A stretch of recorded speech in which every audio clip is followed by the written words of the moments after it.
Chapter 3, Correlation and Prediction.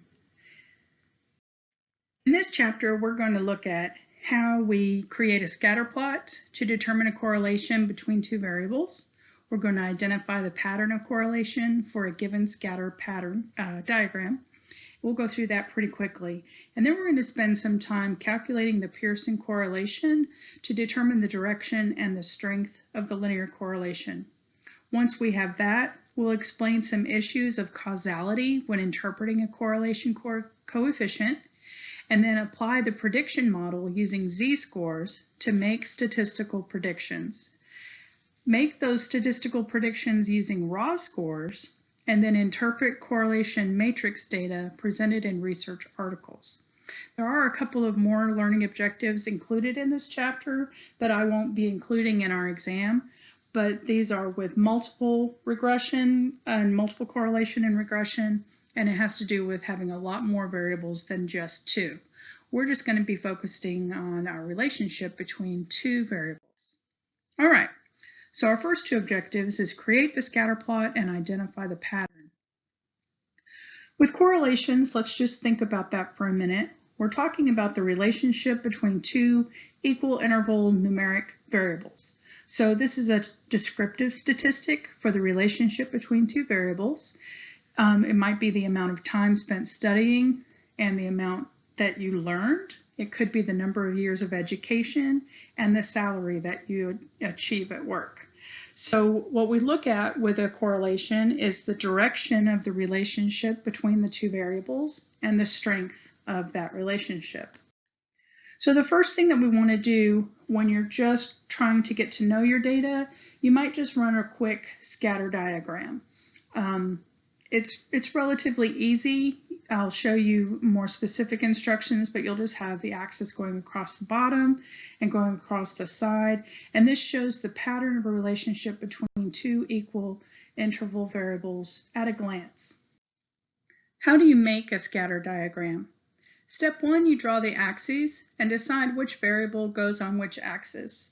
We usually decide that X goes on the bottom and Y goes up the side. And most often you'll decide that X is the variable that you think causes or predicts Y, so that it makes it more consistent when you're doing your data. Next, you determine the range of values to use for each variable, and your data set will show you that. Numbers should go from low down here to high down here. And then you make a dot for each pair of scores. So for the X and then the Y, you might have a +1 and almost a 0 here, and you have scores going this way. Over here you have scores going this way, and here you have scores going all over the place. You just continue charting your dots and putting your dots in your chart to make your scatter diagram. Okay. So what you see is a different kind of pattern of correlation. Sometimes you'll see a linear correlation. This shows that there's a relationship between variables that the dots approximate a straight line.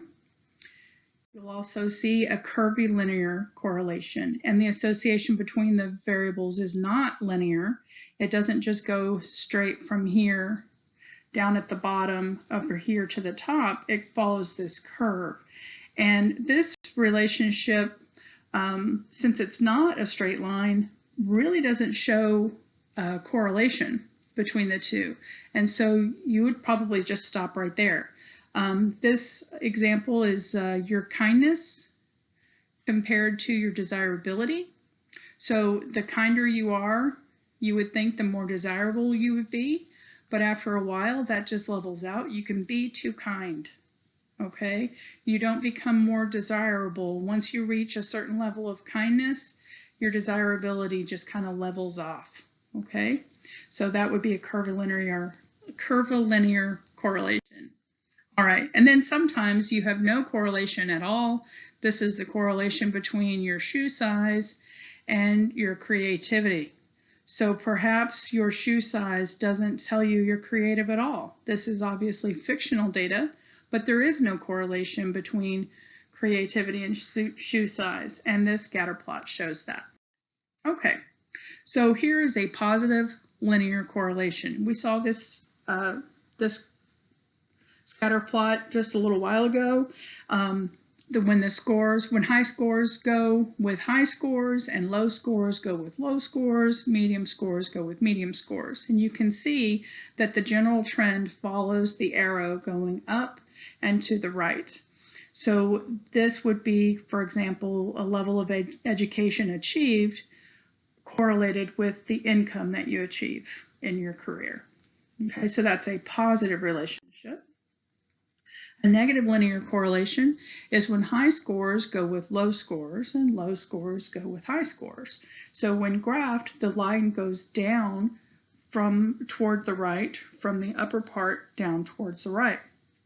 So this might be an example of the relationship between the number of hours of video games you play and your test scores in school. So we might see that, we call that an inverse relationship. The more hours you play video games, the lower your test scores are in school. Okay, so here's an example of a scatter diagram which shows a general trend for a negative correlation between two variables.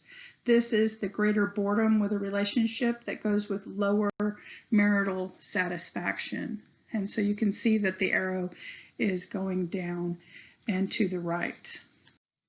And now I'm going to summarize this by showing you how to identify the pattern of correlation.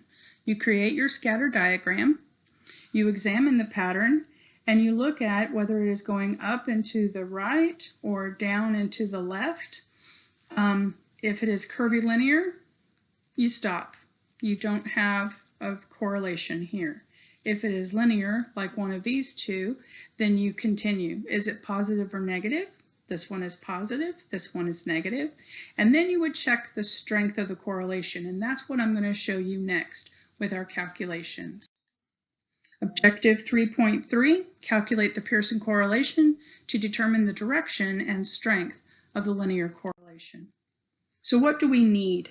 Let me show you. This is our formula for calculating the correlation coefficient, also called Pearson R. Okay, so you see it's a little r.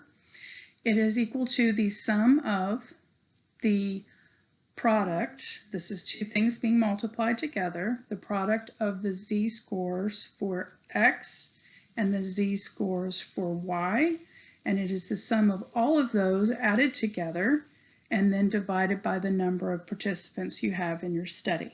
Okay, we'll go through this step by step. So what do we need to calculate the correlation coefficient? You need the scores for two variables. You need the mean for each variable. You need the standard deviation for each variable, and I'll remind you how to calculate that.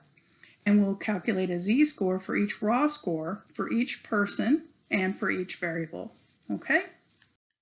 All right, we're going to start with your data set. Let's say that we have the data set of sleep and mood. We want to see how sleep impacts a person's mood, okay? So this is an example that comes from your textbook. I use Microsoft Excel all the time when I'm doing data sets, and so I encourage you to use Excel or some other spreadsheet software to perform your basic calculations. It is not cheating, it is using a tool, okay? When you're doing your homework, when you're doing your quizzes, pull out your laptop, open up your data set, and use your Excel to do your functions for you. There's no sense in doing it on your phone calculator because that is a lot of entering data that you could make a lot of mistakes. Okay, so let me start with, this is a screenshot of my data set from my Excel spreadsheet. So I have my one column with my ends. These are the participant numbers, so I keep the data straight.